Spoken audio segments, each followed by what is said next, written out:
I've done a lot of PDIs over the last 30 years, and I've never liked the PDI sheets I've gotten. I thought I'd make my own. Some of you have probably made your own. If you like yours, then move on. Don't even watch this video. Definitely don't comment. This is what I use, and I have a lot of experience. So I'm going to discuss it, and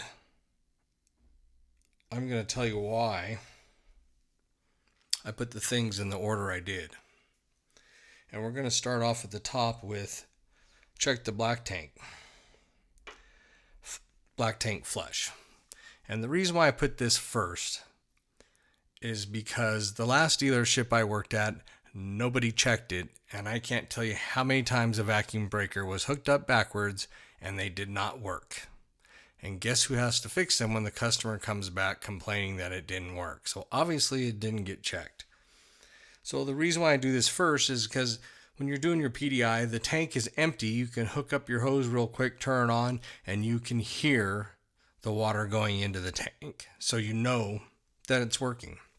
You also want to run it long enough to where you can go inspect that vacuum breaker later and make sure it didn't leak. So then while we're out there, we want to fill the freshwater tank. And while the freshwater tank is filling, we can install our batteries. One thing I frequently see is that the load's not split on the batteries. This is really important to do.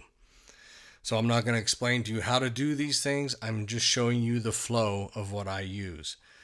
I had to do a 100-point inspection at the job I'm at now. I don't work at a dealership anymore.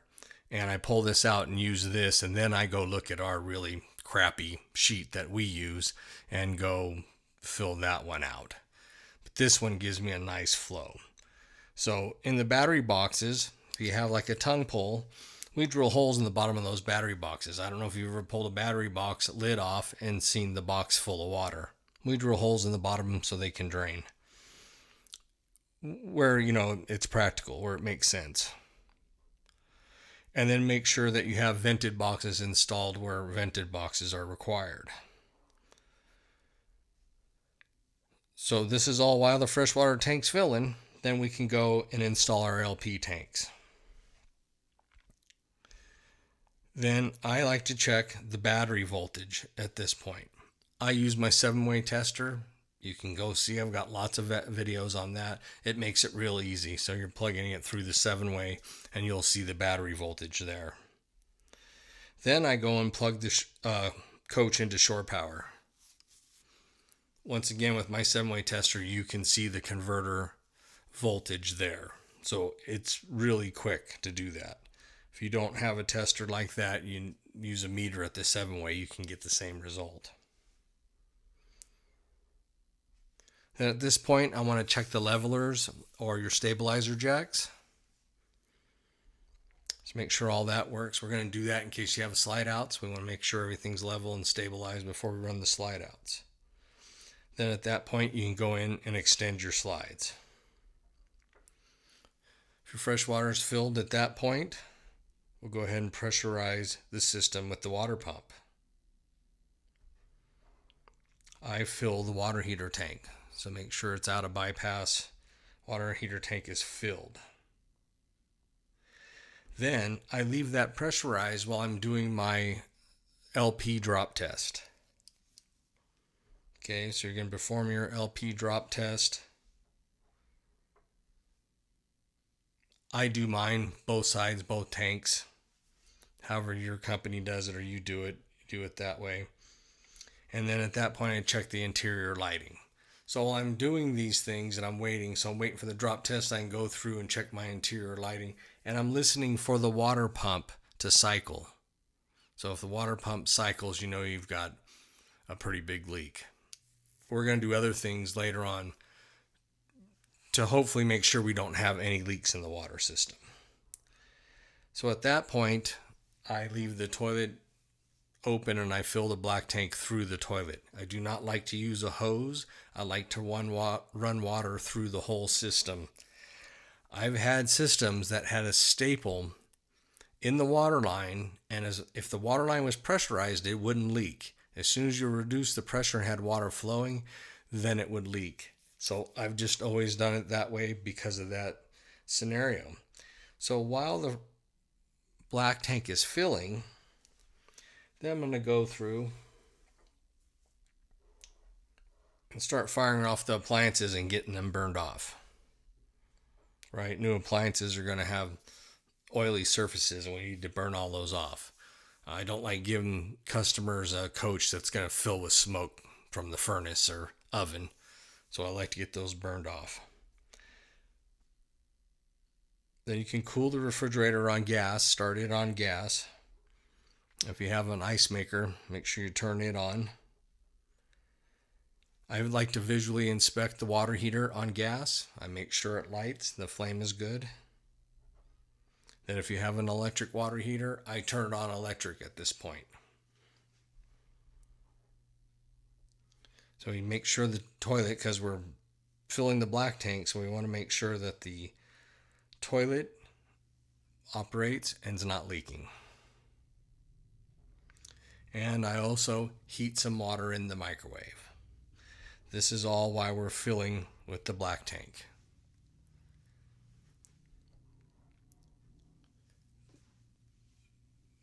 Depending on your size of your black tank is how fast you're going to get done with this, so you can keep going. But once the black tank is full, then we're going to fill the gray tanks. And while you're filling the gray tanks, then I go around and I check the outlets and the GFCIs. I check the cabinets, your drawers, the interior doors. I check the windows, make sure they function, the blinds and the screens. Your emergency exit windows, make sure they function. So when I check for leaks, after I have water running through all the sinks, I run most of my water through the shower. I think I mentioned that here. But I experienced this just last week. I rubbed my hand like on the P-traps. So you couldn't tell that P-trap was leaking, but when I rubbed my hand on it, my hand was wet. So it had a slow leak. And I also grab the water lines and make sure I don't fill any water by the faucets. So we're checking the P-traps, drains for leaks. I also, once the water has heated with electric, then I like to check the faucets for hot and cold reversal. Sometimes these guys are hooking up the faucets from the back and they get them backwards. I don't know how many times I've had coaches that were used, so they've been PDI'd, sometimes more than once, and the hot and cold were reversed. So did somebody notice, not care? I'm not sure how that happens. So then I check for cosmetics. That's something I'm really weak at. As a matter of fact, at one dealership I worked at, I had a kid that worked with me, and he was really good at finding cosmetic defects, and I would have him check mine. So you want to check for the cosmetics. Roof vents, make sure they operate. Check your flooring and your furniture. So if you have a washer dryer, you want to make sure those work. You want to check for fire extinguishers, make sure they're okay. Smoke detectors, LP detectors, CO detectors.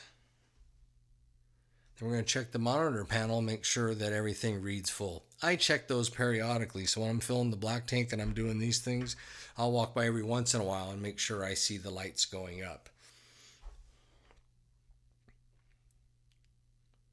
Then you can check the awning. If it has an inverter, test the inverter. So your entertainment center, if you have a TV antenna that's powered or one that cranks up, you can check all that. Make sure they have the crank handles, so if there's something that they have to move manually, or you have stabilizers that require a jack handle, make sure your jack handles are there. Then you can check your porch and scare lights.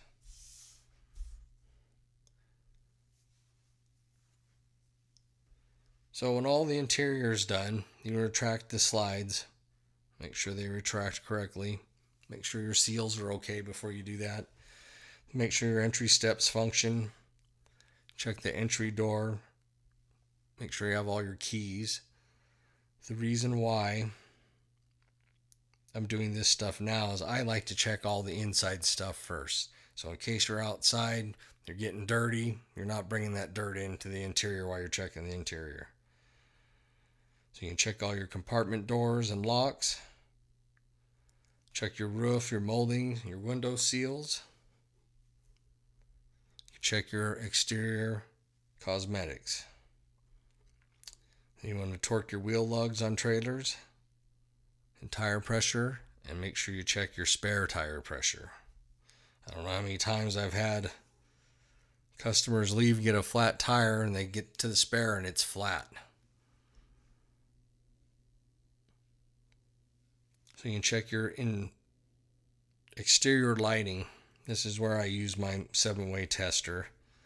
It works very well for all of this right here.